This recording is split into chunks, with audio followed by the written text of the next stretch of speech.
Hey, everybody. Welcome to today's episode of the Empire Builders Masterclass. Honoree Quarter, how are you? I am so good. Hi, Lucas. How are you? I'm great. I'm great. I feel like it's been forever. We're back. We're here. Look, It has been the equivalent of forever yeah. in I dog mean, years, at least forever. yeah, and it kind of worked out, I think, a little bit yeah, in our favor for the summer vibe, of like Right. got a couple of weeks to get ready for the fall rush. Yeah. And it's always nice to have that little bit of time at the end of the summer, but it's not like we were taking vacations. We were like cranking busy. Yeah. Yeah. So, Our schedules definitely did not align. The weeks I was available to do a live, you were yeah, unavailable, and vice versa, because we both did take time during the summer to vacate, but yeah. also there was a lot of productivity. There's been a lot happening. Mm, And so, in case you missed it, I'm Honoree Quarter. I help aspiring authors become authors and authors to write, publish, and monetize their books. And that's this is right. my co uh, podcast host, creator in crime, in books, also in crime, Maybe in crime. maybe in crime. We haven't committed any crimes, but Yeah, it's still early. yeah. We're waiting for the right one to come along, That's right. because if you're gonna do it right. That's So right. Go big or go home. that's right. Yeah. And if you're going to go to jail, it better be for a real, you better have a really good story. I mean, why else go? You know, Right. Yeah. I mean, it's good. It's Yeah, got and to if work you're out gonna for go you. to prison, it better be the best story ever told. That's right. Um, so I'm Lucas, not yet convicted of any felonies. I help nonfiction authors create courses from their books, and I'm also a nonfiction and fiction author. So here we are doing Yeah, things. So yeah, much fun. And we have like a lot to catch people up on, but we do. it's all related in some way, shape, or form to the topic today of networking, because a Yeah, lot of what we've been doing this last month has been networking centric yeah. in several different ways. You especially. I mean, Oh, you were all just the people. nailing the conference circuit this last couple weeks. Yes, in conjunction with my next book, which is coming in a couple of weeks. Not related, but related. I'm Hmm. retitling and releasing the book Business Networking, which is about building lifelong relationships and building rainmaker status. So we'll probably we'll have a conversation about that at another time. Sure.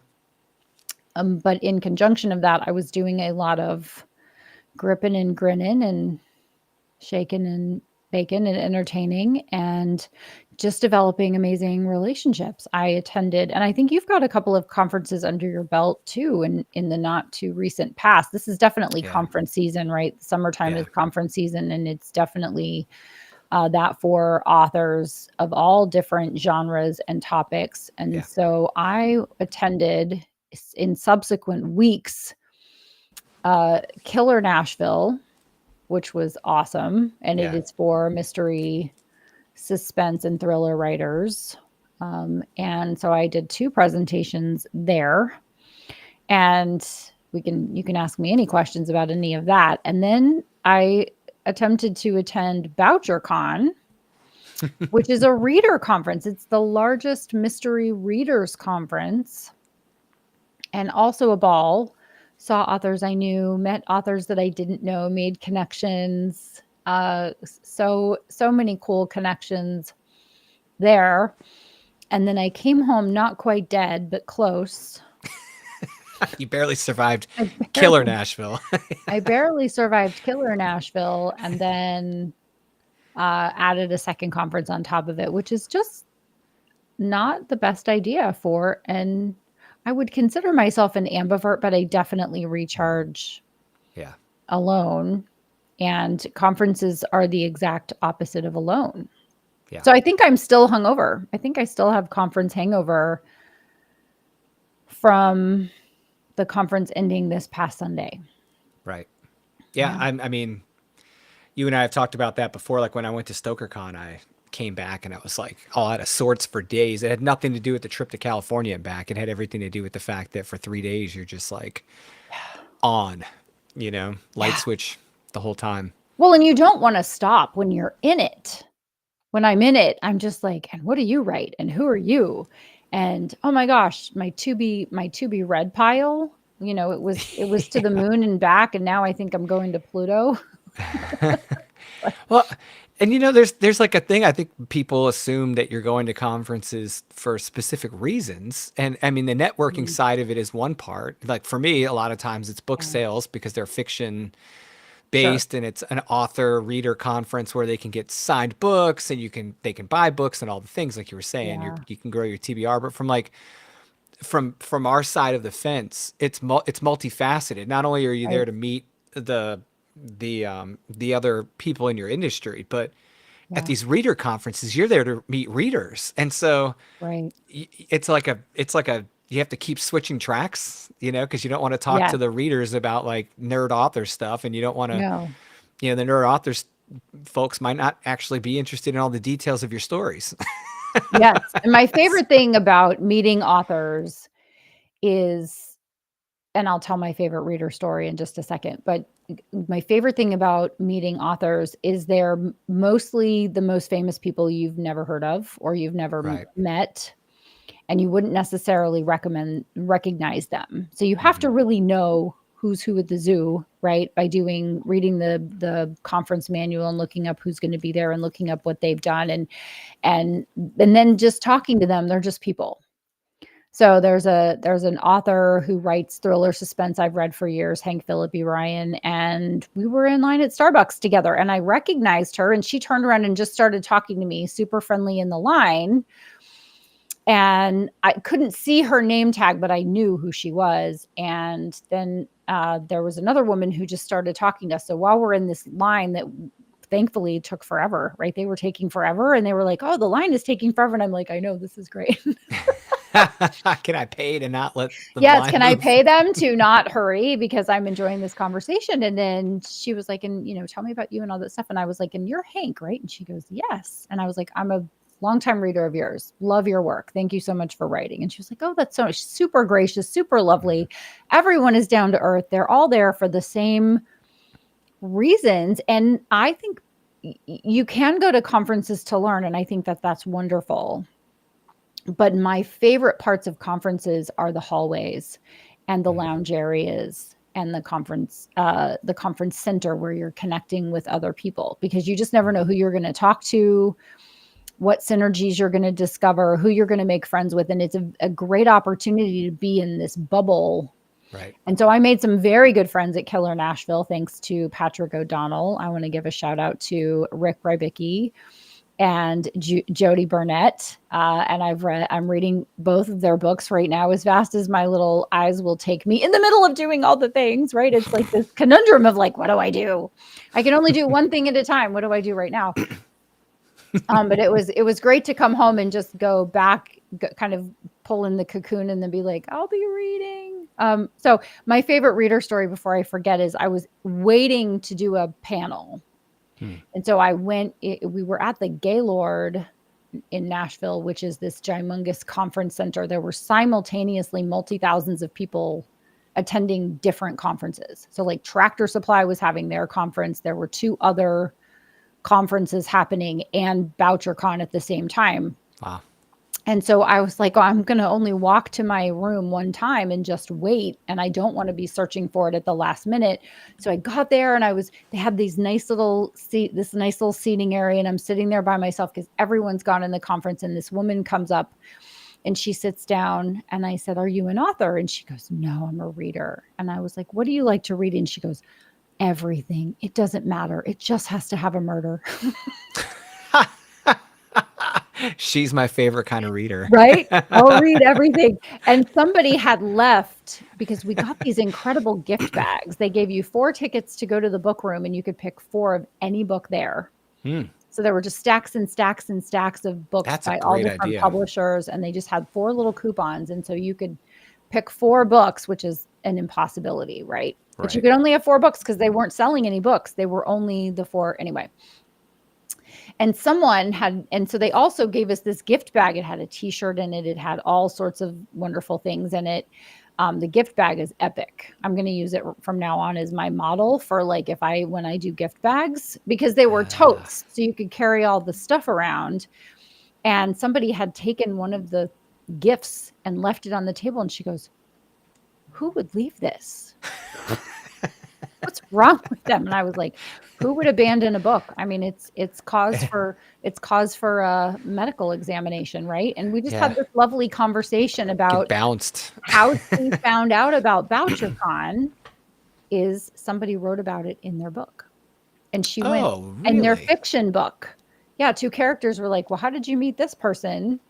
And they said, "Oh, I met them at the VoucherCon author conference, writer conference, reader Really? conference." And she was like, "Is that a thing?" She's like, "I looked it up, and then it was here in Nashville." And so she's like, "I couldn't wait to come, and now I'm going next year. Next year's in New Huh. Orleans."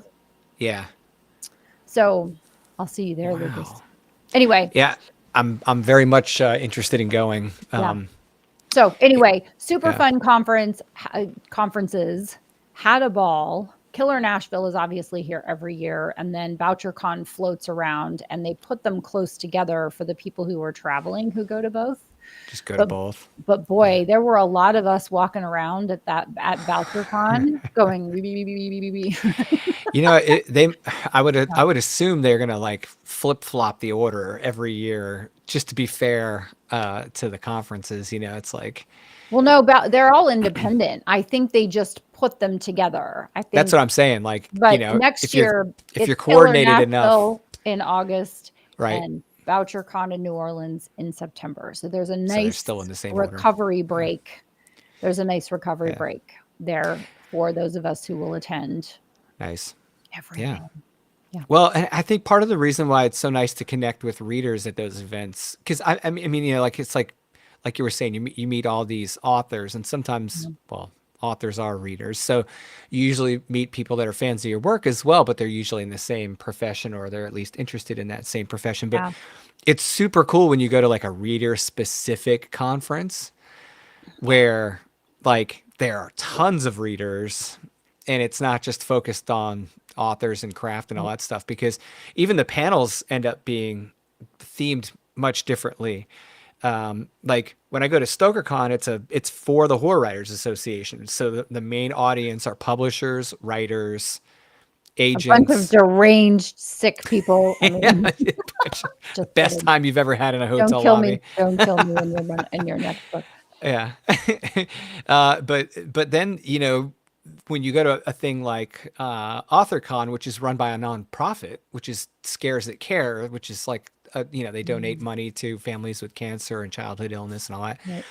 That's a reader centric event. And Uh, you're there basically with, it's like a 50-50 split. It's like a whole room full of authors, but they're there for the yeah. readers. And I got to have the most fascinating conversations with people that have never read my stuff and were like, let me get a copy of your book.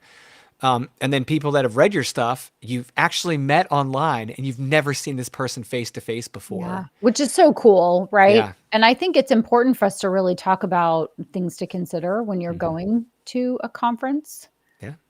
right? In terms of how to maximize networking. I have ideas, but what do you think, Lucas? How do you make the most of your time and those connections while you're there? Yeah. I think the first thing is just like getting my brain calibrated for the kinds of conversations that I want to have, not just the ones that are just going to come my way.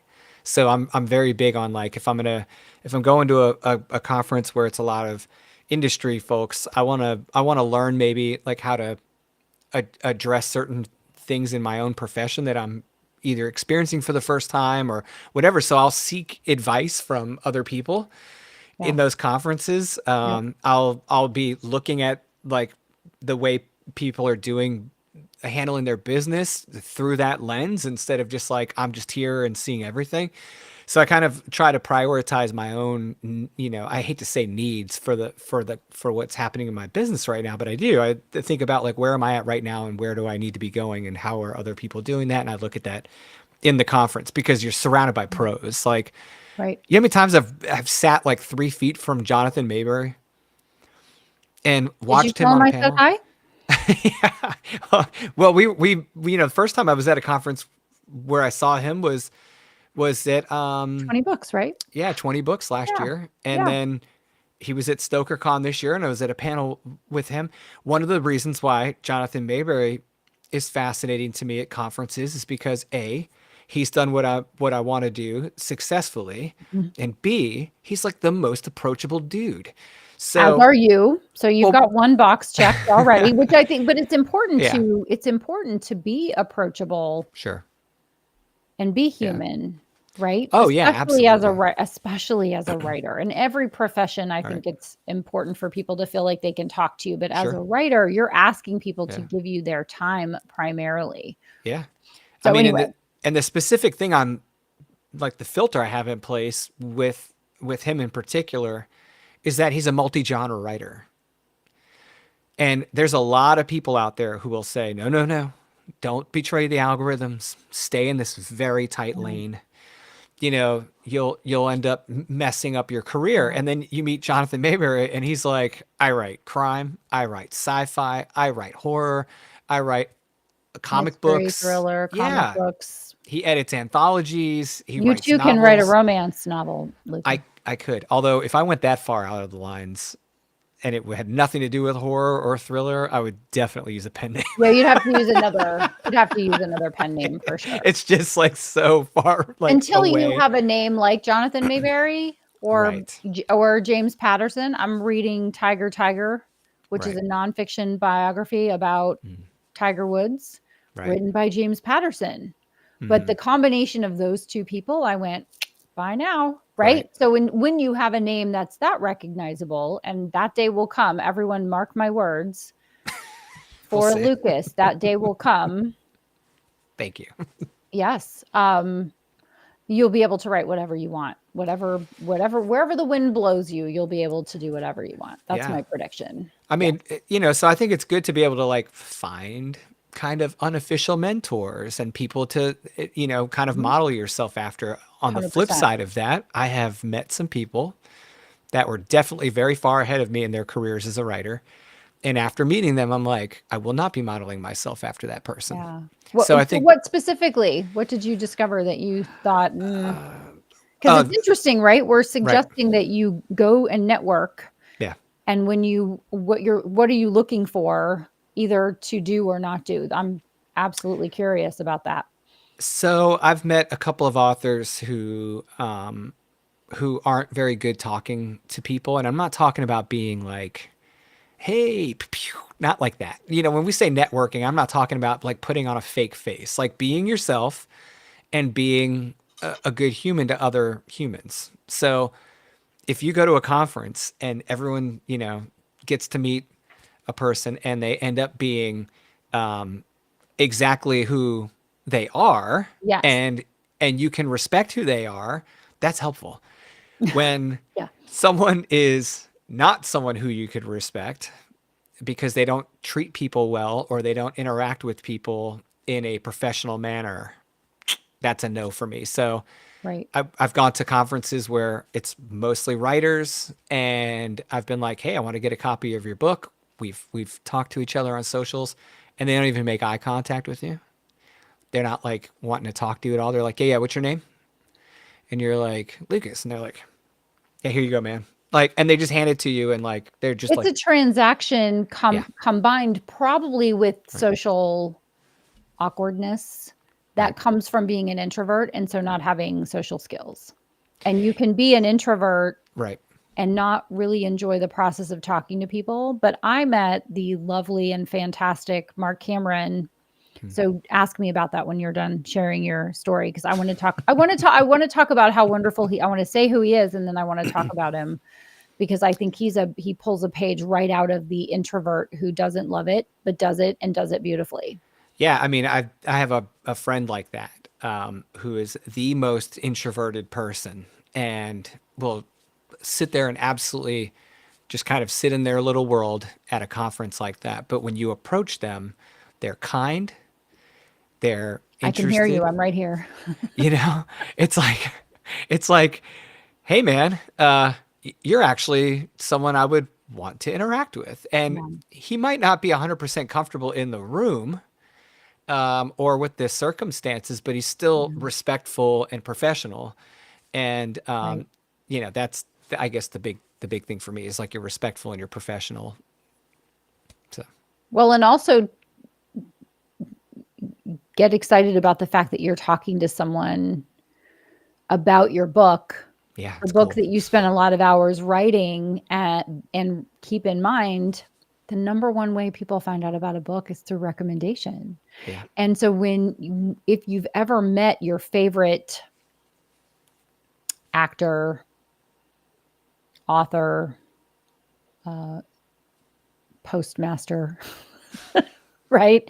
And they took a moment to shine their light on you. And I really picture the light that has been shined on me by a few people as an actual like coal miner spotlight that you wear Mhm. on your forehead. And so when you take that light and you shine it on someone, they remember that forever. There's a Mhm. famous pro football player that I asked to sign a, a dollar bill because it's the only paper I had on me when I came face to face with him. And he is so rude to this day when I see him commentating on television.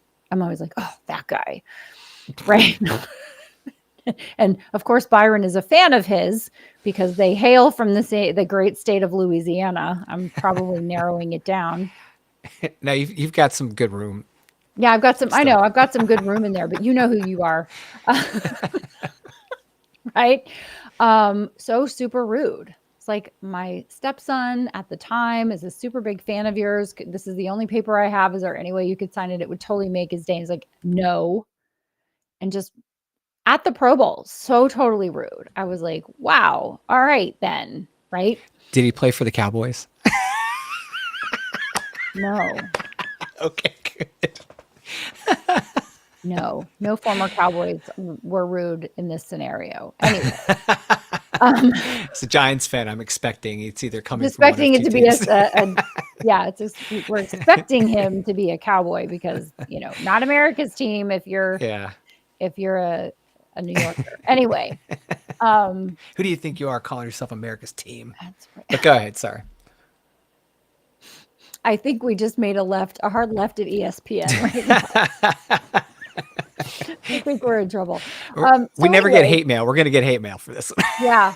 So when you think about being an author, regardless of how introverted you are and how uncomfortable it is to go into a room of people that you don't know and talk to person after person after person, and you know how draining that's going to be and how it's going to suck the very life out of you. You also need to keep in mind that these are brief situations where you have the opportunity to share your enthusiasm for your books, your characters, and their enthusiasm for your work, and convey that enthusiasm. If they've never heard of you, shine your light on them so that they are excited to pick up your book and they're going to tell people about it. It's interesting because I was having coffee with someone yesterday and she said, "Oh, that reminds me to tell you about this person that I follow." And he has this newsletter. It goes out every Tuesday and it's really good. And he has this membership and it's $14 a month. And then there's this other thing. And I'm like, "Are you a member of the membership?" "No." And she's like, "And I haven't done the other thing either." She's like, "But I really look forward to those emails."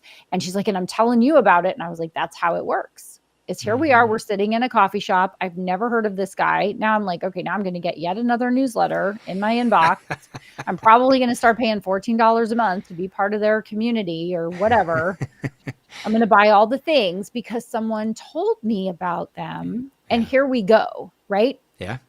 And so you have to just suck it up, buttercup, rub some dirt on it and go and meet people and Yeah. talk to them. And so that's one aspect, right? Is the connecting with the prospective readers and to not be transactional at all, even if that's how you feel. Right. Because transactions occur in the environment of a relationship that you're building with the reader, which most of it will be one-sided. From then on, they're going to buy your books. They might send you the occasional email, but you want them Yeah. to to go, oh, Lucas has another book. Elsie Marino has another book. I got to Mhm. buy it. I got to pre-order it. I mean, Right. I have a very dear friend who writes thrillers, some of the best thrillers I read. I just ordered her full price hardcover yesterday. She's like, I would have given you one. I'm like, I know. I know you'll be signing this one. And if you give me another one, I'm going to give it to someone and I'm going to turn someone on to your work. That's how it works. Yeah. Yes. So what else you got? Um, I mean, outside of the conferencing thing, because, when it comes to general networking, I feel like a lot of people feel like conferences are like a special tier because they're expensive compared to other, Sure. like networking on social media or whatever. I think, modern kind of technology has facilitated this ability to network in different spaces. So like I've met most of the other authors before I ever walked into a conference on social media Yeah. You know or who on they like a are. yeah, or like a Discord server or whatever. Even as like an indie publisher, so having a small press now, I'm going to a conference this week. One of the other press owners reached out to me and said, "Hey, is that you on this table 23 I'm seeing at this conference?" I said, "Yeah." They're like, "Dude, first round of coffee's on me. I'll see you there." We've never met face to face, That's so good. but we've met on X or whatever, Yeah. 2-3 years we've been talking to each other. So The social media site, not the drug. correct. Yes. Yes. We Although were on put the X. two Oh, together. okay. Do tell. Yeah, it was great. Um, so Perfect. yeah, so I think, forming relationships wherever they may be, Yeah. and then leveraging that kind of organic development of a relationship, wherever it may be, to then get to know someone better really helps out. And that a Yeah. lot of that's author to author. So some authors aren't really comfortable talking to everyone on social media because they do have a large following and they get a lot of Right. grifters and people that cling, and maybe even some inappropriate types of relationships where people are just a little too personal with them and they're like, dude, you're a You're stranger. just so pretty. I want to buy you pretty things. Yeah. Problem I don't have, but a lot of people I know do is like, these kind of unhealthy relationships. But Yeah.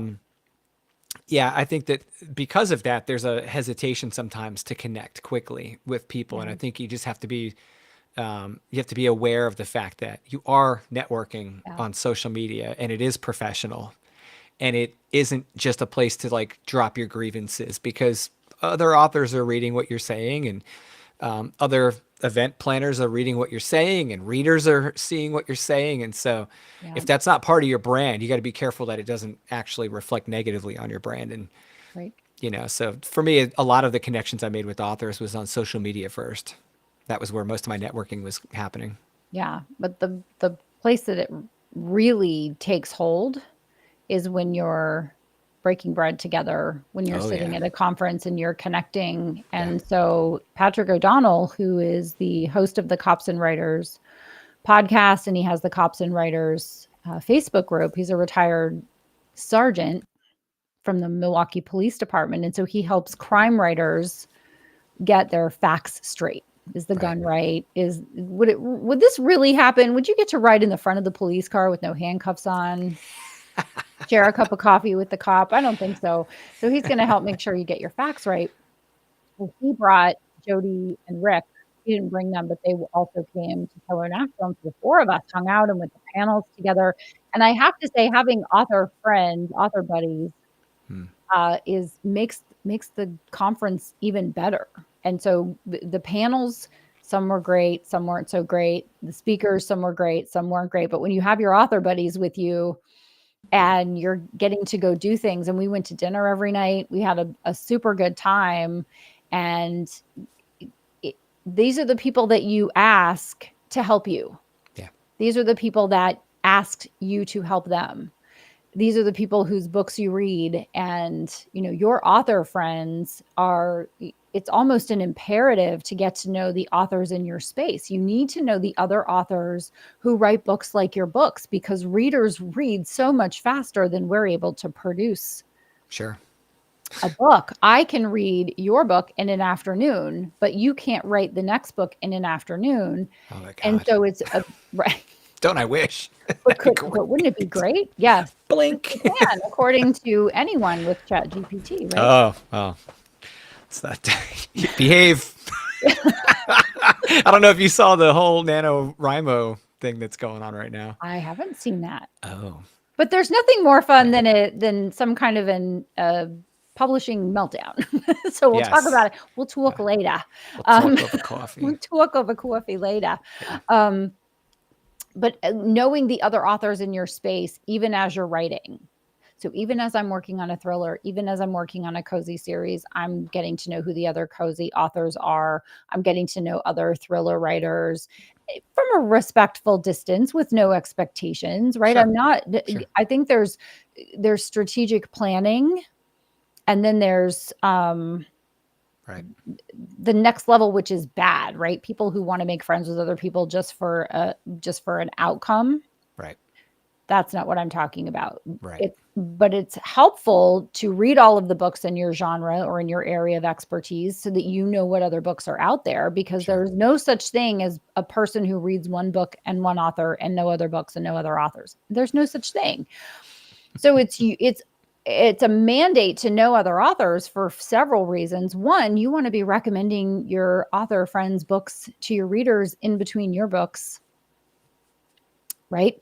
Yep. You want to know how they're writing and learn from them. The best way to become a great writer is to be a great reader, to be a voracious reader.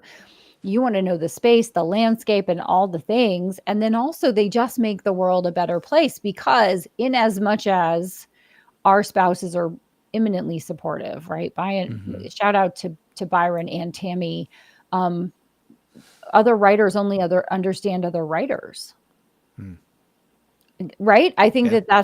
there are just things about the profession that are inexplicable to. It's like trying to explain what it's like to have children to people with no children. Right. And I remember saying, but my cat is my child. And my friends with children would be like, no, your cat is your cat. I'd be like, no, my cat is my baby. And then I had a baby and I was like, oh, all right, my cat's a cat. I Now didn't I have to have give birth to my cat.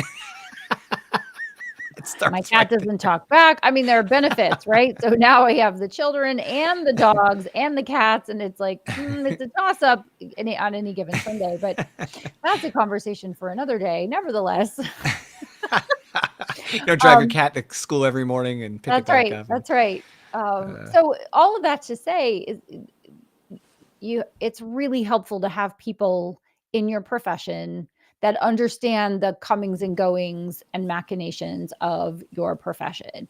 And the sure. best place to meet people and to figure out if you have common ground, commonality, something to form a relationship around is at a conference. Is Absolutely. online you're going to figure out who's who, but at a conference you're going to get to be in their energy field and you're going to get to meet with them. And so if you are less skilled at networking or less comfortable at networking, that's a skill to develop for meeting and connecting with other authors and readers. I Sure. cannot emphasize that enough. And as much as you might not want to go to a conference, right, it's probably good if you go.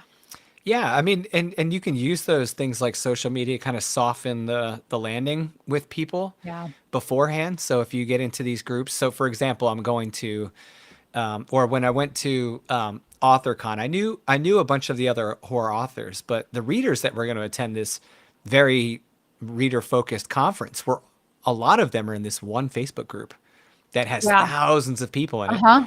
And so knowing that before the event, there was a lot of buzz in that group about the event, I was like, I should probably pay a little bit of attention to this Facebook group and Yeah. communicate with people and Yes. interact. And so Yes. there were a couple of 100%. readers. Yeah, they were like, hey, man, I can't wait to see you this weekend.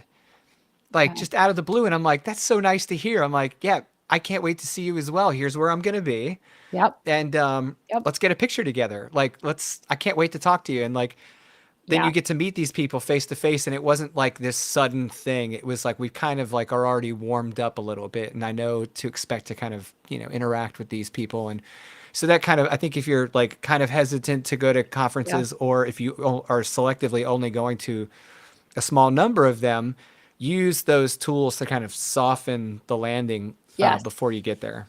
Yes. And funnily enough, there was someone I knew in name, and we had connected on social media. We are connected in social media. And so I saw him at Killer Nashville.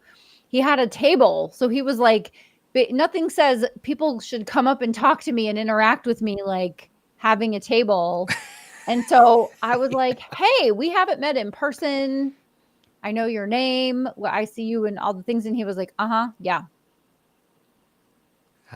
And I was like, okay. And that was basically him the entire weekend. He was just super not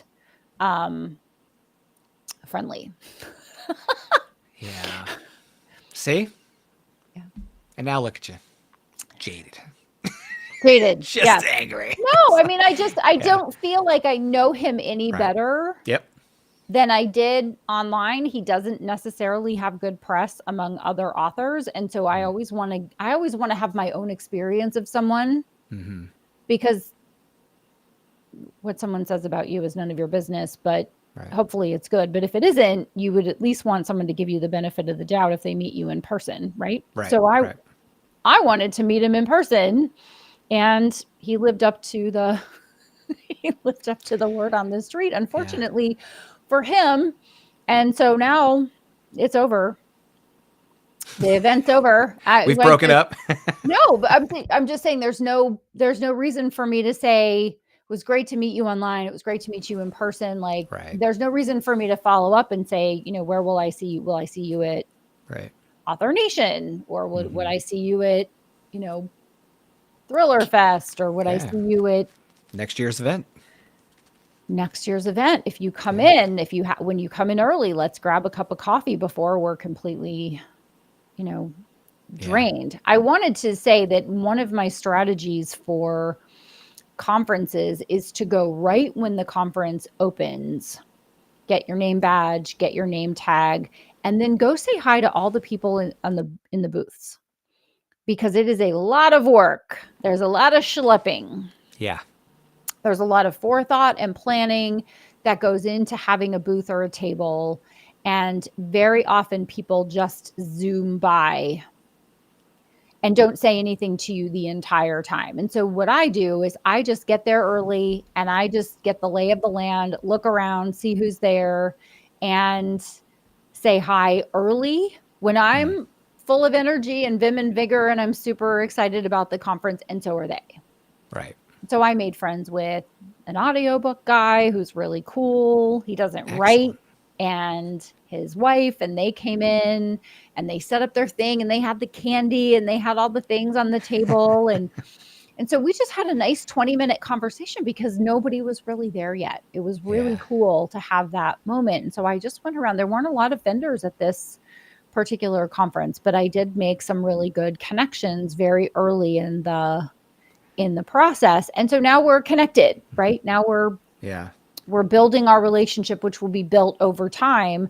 And then one of my post-conference strategies is when the dust is cleared, when my batteries are recharged, and I assume everyone else's are too, so 2 or 3 weeks post-conference, I'll do something to get on their radar. Handwritten note, comment through Instagram, something like that.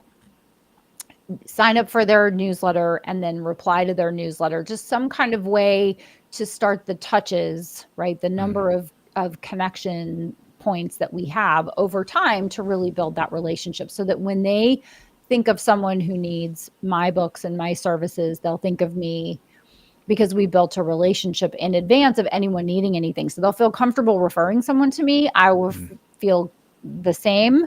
And then now we have a relationship. And then when you go to conferences, it's more like walking into Cheers than it is walking into a place where you don't know anyone at all. Right.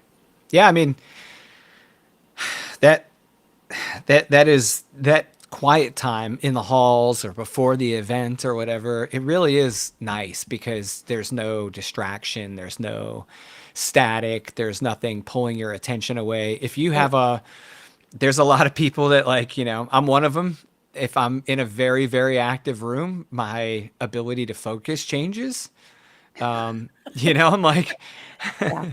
and it depends on what's happening because Yeah. there's certain instances where I can narrow right Yeah. in. There's other instances where I have a really hard time focusing. If there's a whole lot going on, then I don't feel Yeah. like I'm in danger or something crazy. But Right. so, the conference environments, if you're the kind of person that maybe struggles with that a little bit, that quiet time before, like you were mentioning, or outside of the panels, or just in the corner of the lobby or whatever, that might be your most effective time for like focusing on a conversation with the right person, Right. you know, and kind of just having that ability because you're better. So I know that about myself, Yep. and I am and intentionally will try and reserve certain conversations for certain circumstances based on my abilities. Yep. Uh, I had drastically underestimated the last day of a reader conference once where everyone had been telling me the last day is mayhem.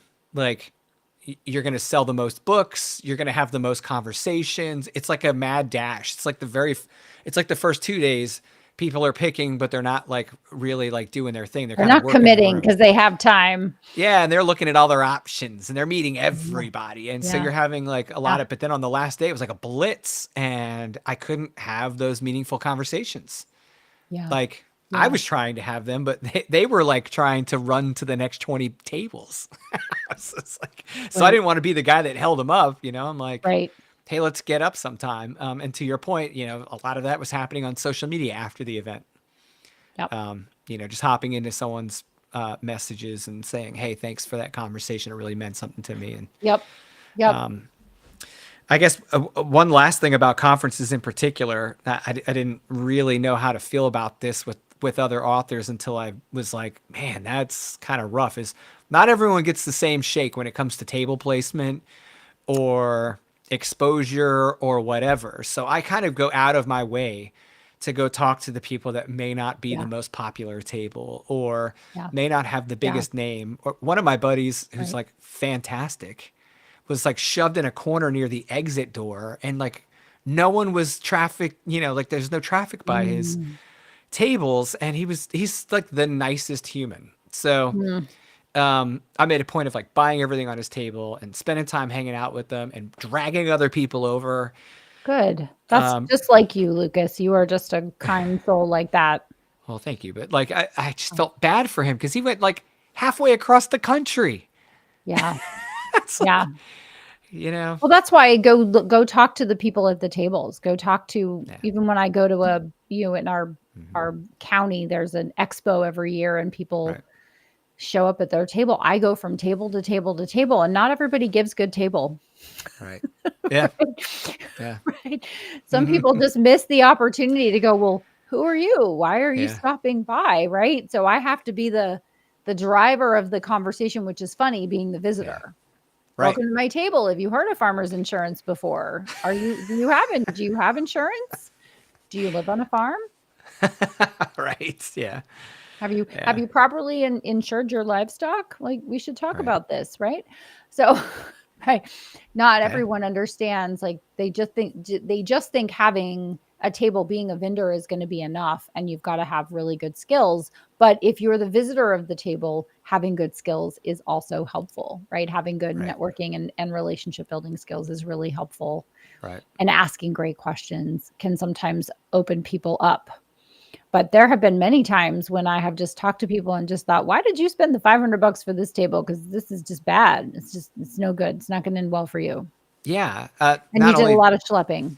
Not only like in sales, Yeah. but like in relationship building. Yeah. Because I'm actually going to an event where I will not earn the cost of being there. Absolutely can guarantee it. It's a specific type of event. It's not a big conference. It's a very exclusive kind of small thing, but I'm going to pay more than I'm going to sell in books.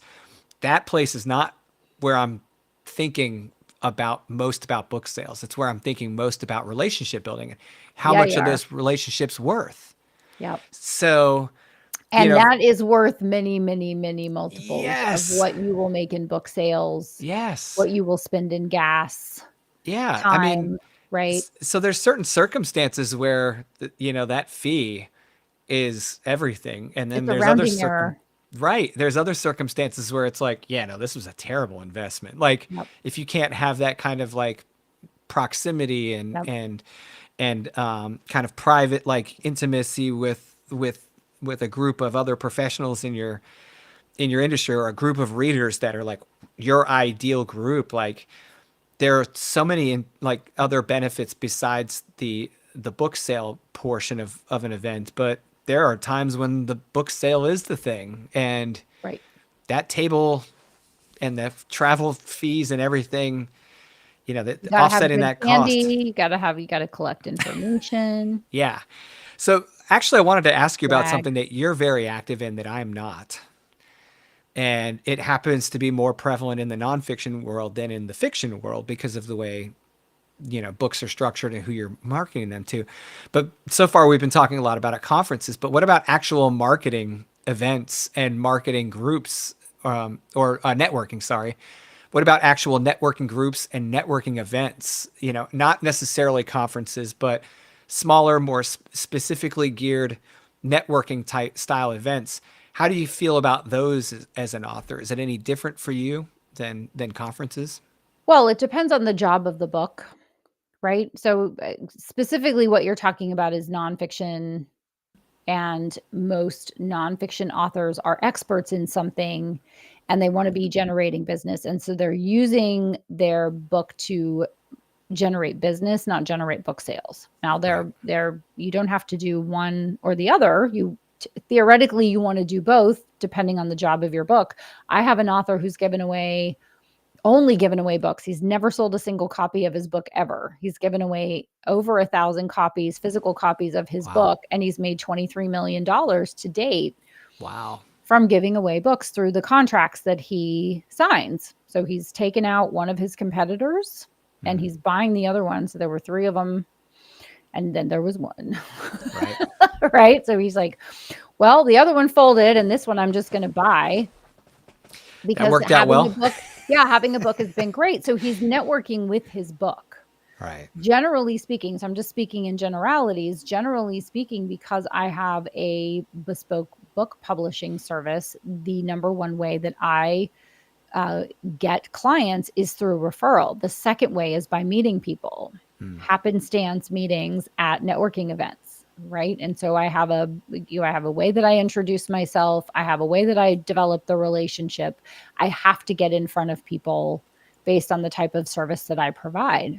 However, regardless of the type of service that you provide, when you have a book, that book has to be in motion. A book in motion is money in motion, and a book at Right. rest is money at rest. So every single copy of my books that I have in my trunk, on my bookshelves, on my desk is money at rest. And I want to Hmm. get those books in motion. And the only way for me to do that is to go to networking events. And so there's a whole thought process around where do you go?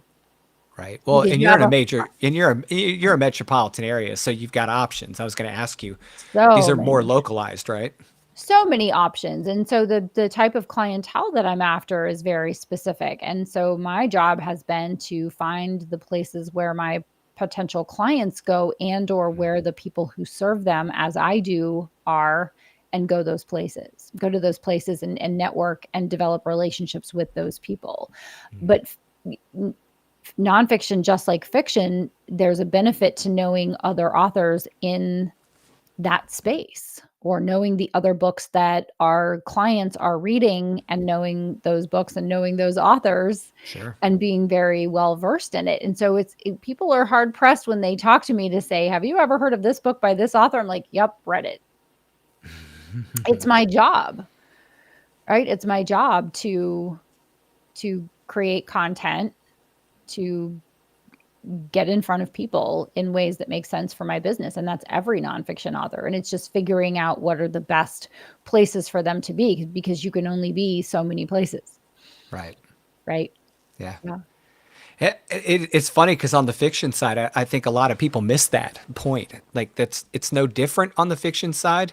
Like Yeah. the application of the thinking, like you should be going where your readers are, Yep. or the types of people that would be your potential readers, Yep. and you should be marketing to them. And some of the ways that works with fiction is like related conferences that aren't author book related conferences. So Yep. like I'm going to one in Richmond called It's Nightmare Weekend. It's all about like 80s and 90s horror movies. And they've got actors coming in and all this stuff. Yeah, I'm going to be an author at a horror movie and horror television conference with a Great. table selling books. Why? Because these are the same people that are interested in my That's types right. of books. But this isn't a reader or book conference.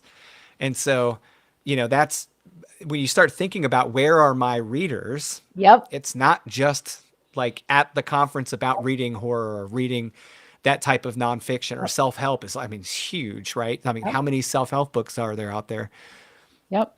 But certain conferences are geared towards solving certain problems that Right. those certain books Perfect. address. Yes. Perfect example. Yeah. My divorce books, my single mom books, and my single dad book, I found the vendor for divorce lawyer conferences. Wow. And they take my books to all of those conferences all over the country. So every so often I'll just get an order. We're just doing our underway replenishment. So salty. You're such a So I know all the terminology. Look, but I had to think about who benefits from my books yeah. and who serves those who benefit from my books, and how do I move the fulcrum? So you didn't just publish on Amazon and just wait for readers to find you. I did not. Yeah. It's I funny how did that not. works. Yeah, I actually only know one person personally who wrote and published her first epic fantasy book and now has a multi-book deal with Tor and makes millions of dollars a year. And nobody edited her book. She designed her own cover. And the first month she made $30,000 and she's never looked back. Wow. That's Yeah, only really happened to one person That's an anomaly, yeah. in the history of ever, right? Everyone else, we're wearing our rain jacket. We've got wellies up to our thighs and we're trumping through 6 feet of mud, starving with a cup of coffee. Like you just have to put in the work, and the way to make that path easier is through effective networking. And the way to build your empire is through one mutually beneficial win-win relationship after the next. Right. Yeah. Now, I'm going to ask you a question that some people might not consider this networking. I absolutely think it is. And this just because I'm coming from a business mind versus an artist mind kind of perspective on this. But I feel like my email list is networking because I get to communicate directly with the people that have come to my website and said, I'm interested in this person and their work, and they've actually subscribed. Yep. And so they're a contact, and I can network with them in a kind of, in a way that feels like safe and kind of distance for them, right? Like they're not like being pinned down. They can just read your email when they want to. Yep. So you're very good at this. You're Thank you. you're a phenomenal email marketer, in my personal opinion. I have been receiving your marketing emails for years now, and I never ever go, right? It's always it's her again. yeah. I mean, and I know you, so it'd be like a really easy thing for me to go, do I really need to read this email? I could just be talking to Honoree, but every time I open it and I read, because I'm like, Thank you. if I'm not learning something for the first time, I'm being reminded of something that was very valuable. And so I feel like one of the ways that people can market, if they're not comfortable necessarily with being super active on social media or have the means of attending these conferences, is that they can focus on something a little bit more personal, but also a little bit less personal, like your email list. Yep. Yep. That is definitely one way to network. It's how you develop a relationship with people, one inbox message at a time. The right people are going to stick with you and read every email. The people who are not interested in what you're providing and selling and offering will unsubscribe. Right. And so I used to look at the unsubscribes and go, oh, what was it about that email? Now I'm like, bye. Right? It's called, as Ollie Richards says, Ollie Richards is the founder of story learning. So he teaches foreign languages through story, which is how you learned your native language. Right. Right. So he's come up with this whole methodology. And I recently read a case study that he did, and I'll leave a link in the chat because he's like, give it to everyone, spread the word. Right. And so here we are. I'm telling you about someone, you're going to discover him, and it's going to maybe change your life. But he talks about how an unsubscriber is reason for celebration. because that just Right. means they weren't the right person for you. And Right. if you there are other people to follow who teach copywriting and email list development. The ones that I resonate with the most are the ones who talk about authenticity, authentic connections, finding your authentic voice, attracting the right people to you, developing relationships with them so that they want to buy. Like a super fan is the person who buys a book or buys a product from you and then is like, where have you been all my life? Right.